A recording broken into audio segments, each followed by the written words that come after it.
Sometimes this would look like wanting to protect them from situations. So I would place myself as a barrier between them and whatever I felt like they needed protection from.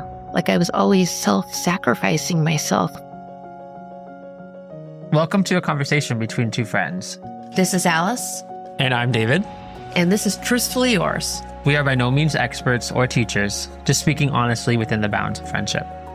If you found your way here, maybe there's something in that honesty meant for you too. We invite you to lean in, and perhaps you'll recognize your own journey in ours. Alice learned early that she would rather protect others than see them get hurt. Whether it was putting herself between her abusive father and sister, or shielding friends from toxic people, she let herself be the bad guy, absorbing pain so others wouldn't have to. In this episode, she shares how a childhood pattern of self-sacrifice shaped her friendships, her parenting, and her sense of self, and what she's learned about letting go, setting boundaries, and trusting others to find their own way. This is Truthfully Yours. Now here's Alice and David. There was a time my dad went on this violent rampage and he was chasing my sister and was going to physically harm her. And so when I saw this happen, I ran in our house and told my sister to run into the bedroom and just shut the door and lean up against the door. And I put myself on the outside the door, just facing my dad.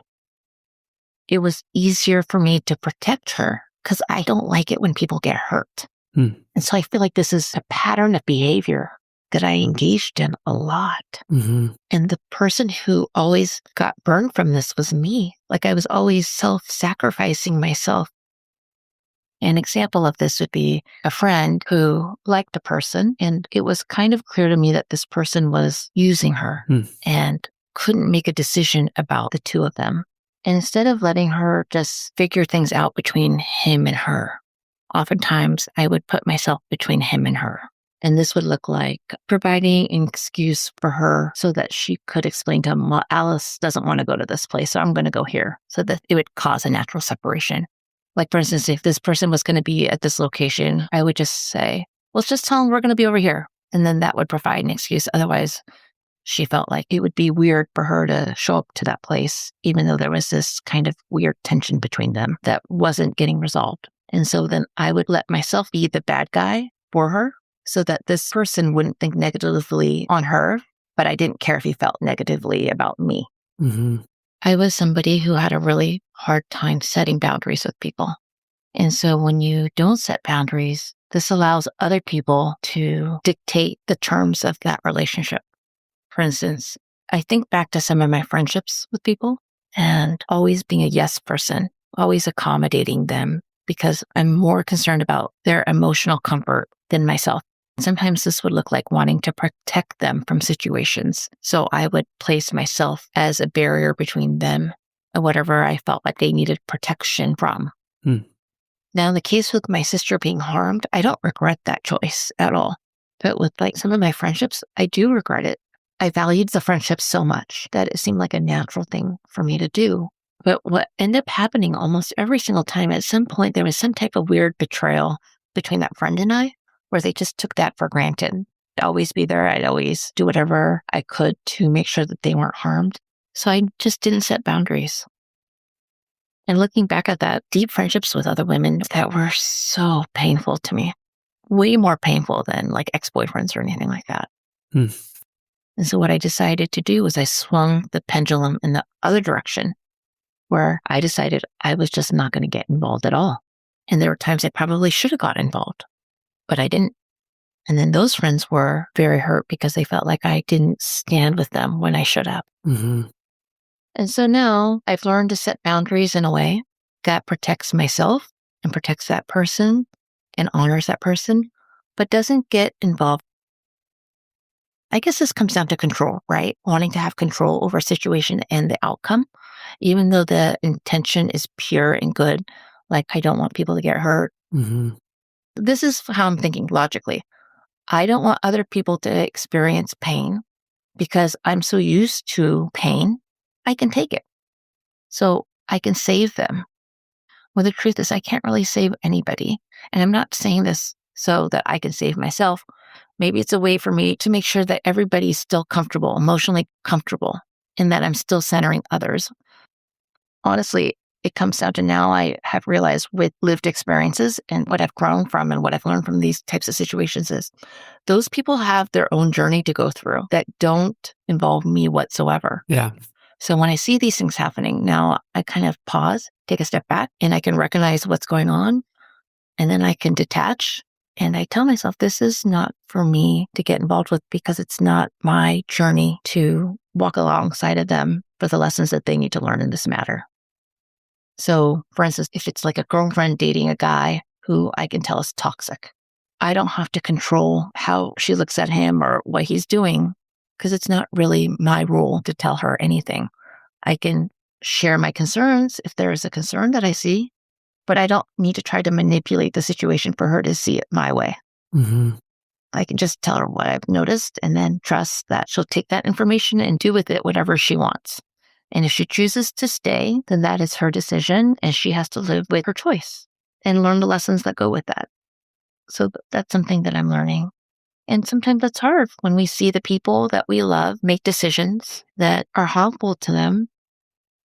But I just hope they learn what they need to so that they can grow from it. And I think what's hard is when they don't grow from it. My younger daughter has a boyfriend. He's great. He's amazing. And this was her college boyfriend that she's still with. She's only had one other boyfriend she had in high school. And we had a rule in our house that you're not allowed to date until you're at least 16. So they dated for the last couple of years of high school. And she said, why didn't you tell me what you thought about the situation? And I told her because I did not think it was my job to tell you. There were some concerns I had. I told you about my concerns, but I can't force you to take action on them. That's up to you. This is part of the life lessons you have to learn as you move through life and as you meet people and you go into relationships with them. And now she's dating this really wonderful guy. But I know she looks back to that relationship with regret. But there's nothing that I could have said that would have changed her mind about this person. I can only share what I see and then, hope whatever she has to go through, that she learned from it. Mm-hmm. And I will say she did learn from it. So I'm really proud of her. And I know the person that she is now is not the same person she was back then. And she would never make that same mistake again. Not to say that the other guy was bad. He's not bad. They were just not on the same page. I'm still learning. We're all evolving still. I think the wisdom that we can share with other people from our lived experiences should be that, but we can't control the outcomes for other people, and we should not try to control other people into making a decision that's not ours to make. Mm-hmm. And hopefully they go through that journey and they come out of it with their own lived experiences, with their own lessons learned, and that they journey on through their life in a way that is fruitful for them. That's always my hope with people that I come across. That's why it's really hard to wish ill intent on anybody, because even when people are not being kind to you or being unfair to you, or there's injustice being done, I don't need to fight you on this because it's really not my fight. It's really sometimes when other people are triggered and they're dealing with issues and I can see that they're dealing with issues that are being projected onto me, I just think, gosh, I hope you get through this. And then I hope when you come out the other side, learning some lessons from this, that we can have a discussion about this again. Because I know it would be so different and I'm not going to judge them. I just want what's best for them and I only wish them the best. And I say that with all honesty because I think we're all just moving through life the best as we can humanly possible. Sometimes we catch people in a funny stage of life. Sometimes we catch people who aren't even sure about who they are themselves. And then we make a judgment call on them. Yeah. And maybe however they were lost in that one moment in their life, maybe they are found. And because there's been moments in my life where I've been lost, I haven't shown up the way that I want to show up. So I can totally understand that. Now, when people have really hurt us, betrayed us, at that point, that doesn't mean I have to have them in my life.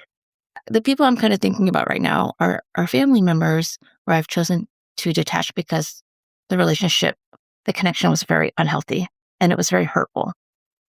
In their eyes, I'm probably a terrible person because I've chosen to detach and choose peace over chaos. That's okay too.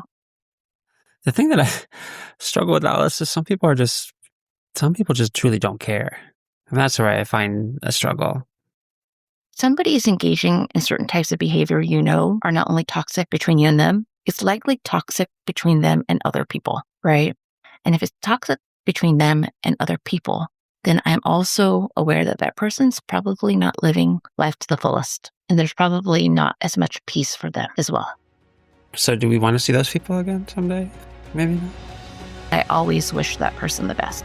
And you know what I do hope sometimes with some of these relationships, David, is that I hope in the future we can meet again, and that maybe when we meet again, things will be different, that I'll see a different version of them that is more aligned with who I am. But if that relationship dynamic doesn't shift in a way where I feel like I can be in the presence of them without the same toxic behaviors peeping out, and there is no alignment, then all you can do is wish them peace. Yeah, good point. Yeah. And peace for them would result in them being able to wish peace for others around them too. If you enjoyed today's conversation, subscribe to Truthfully Yours wherever you get your podcasts. New episodes weekly on Thursdays. We'd love for you to share this with someone who might need to hear it. For more about the show and Alice and David, visit truthfullyyours.com.